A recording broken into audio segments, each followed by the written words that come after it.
Voz das Histórias era uma sexta-feira abafada de janeiro. O céu do rio estava coberto por nuvens pesadas, e o ar tinha aquele gosto metálico de tempestade prestes a cair.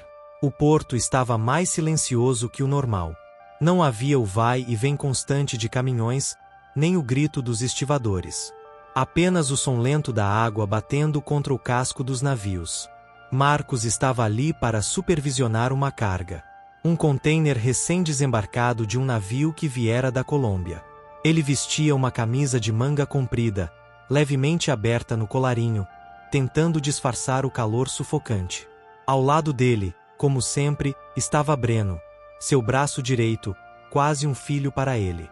Breno tinha apenas 27 anos, mas já carregava no olhar a mesma frieza que Marcos via no espelho todas as manhãs. Foi Marcos quem o tirou da rua, quem lhe deu um lugar, quem o ensinou a sobreviver sem medo. Por isso, a presença dele ao lado dava a Marcos uma falsa sensação de segurança. Mas, naquele dia, havia algo diferente.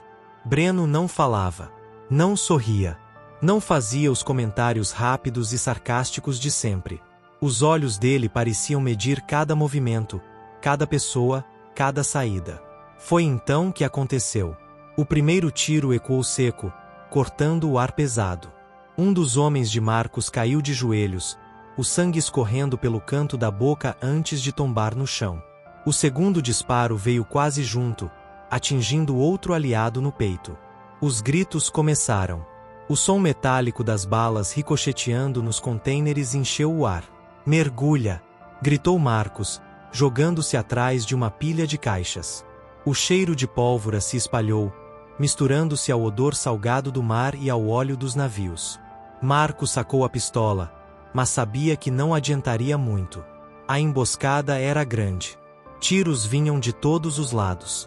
Foi no meio desse caos que ele viu Breno, parado, olhando para ele, e não atirando. Não era medo. Não era hesitação. Era outra coisa. Breno apenas deu um passo para trás, e naquele instante, Marcos entendeu tudo. "Não", murmurou, sentindo o peso da descoberta. Um disparo passou raspando por seu ombro, queimando como ferro em brasa. A dor foi tão intensa que quase o derrubou, mas ele conseguiu correr, apoiando-se nas caixas, passando por trás de um container enferrujado. Conseguiu escapar por uma porta lateral que levava a um corredor estreito entre armazéns. Um carro velho o aguardava, e sem fazer perguntas, o motorista arrancou pelas ruas molhadas. Eles foram parar em um hospital clandestino na Zona Norte. Um lugar de paredes descascadas, cheiro de álcool barato e lençóis manchados. Enquanto um enfermeiro cuidava do ferimento, Marcos ouviu a notícia que o golpearia mais do que qualquer bala. Breno havia assumido tudo. O dinheiro, as rotas, os homens. Tinha comprado a lealdade de quase todos. E agora, havia uma ordem clara: encontrar Marcos e acabar com ele. Ele ficou em silêncio por um tempo, olhando para o teto mofado. No fundo, sabia que isso um dia poderia acontecer. Mas não esperava que fosse justamente pelas mãos de alguém que considerava família. O jogo tinha acabado. Não havia mais aliados. Não havia mais território. Só restava decidir como sair de cena. 3 dias se passaram desde a emboscada no porto. O ferimento no ombro ainda doía a cada movimento. O corpo estava cansado, mas o que realmente pesava era a mente. Marcos sabia que não havia saída. Não havia negociação. E, mais do que isso, ele não queria fugir. Naquela noite, se vestiu com calma. Escolheu um terno escuro, já gasto, com as mangas ligeiramente puídas. Era o mesmo terno que usará no batizado da filha de um amigo, anos atrás. Colocou uma camisa branca, amarrotada, e passou um pouco de água no cabelo. Pegou um maço de cigarros e o isqueiro prateado. E saiu. A cidade estava úmida depois de uma chuva fraca. As ruas refletiam a luz dos postes, criando desenhos ondulados no asfalto. Marcos andava devagar, como se cada passo fosse parte de um ritual. Não havia pressa. Havia apenas tempo para olhar. Passou pela Rua da Carioca, onde, anos antes, comprará seu primeiro par de sapatos caros. As vitrines agora exibiam modelos que ele nunca teria tempo de usar. Em frente a uma delas, parou. O reflexo no vidro devolveu a imagem de um homem envelhecido, com um olhar que já tinha visto demais. Continuou. Dobrou a esquina e se deparou com um cinema abandonado. A fachada descascada ainda deixava ver as letras apagadas de um cartaz antigo. Marcos se lembrou das tardes de domingo em que sonhava em ser jogador de futebol.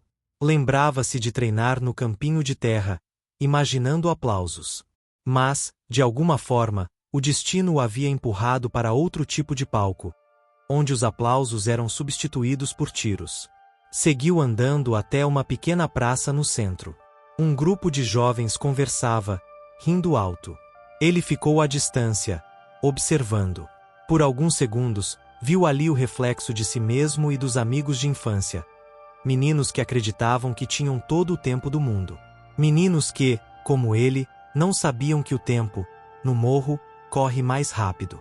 O cheiro de pão fresco veio de uma padaria aberta a poucos metros dali. Esse aroma o transportou para a infância, quando descia com a mãe para comprar pães ainda quentes e corria para comer antes que esfriassem. Aquela lembrança trouxe um nó na garganta. Ele respirou fundo, fechou os olhos por alguns segundos e continuou caminhando. Pouco depois da meia-noite, chegou a Lapa. As luzes de neon piscavam, iluminando os arcos históricos. A música alta dos bares se misturava ao cheiro de cerveja e suor.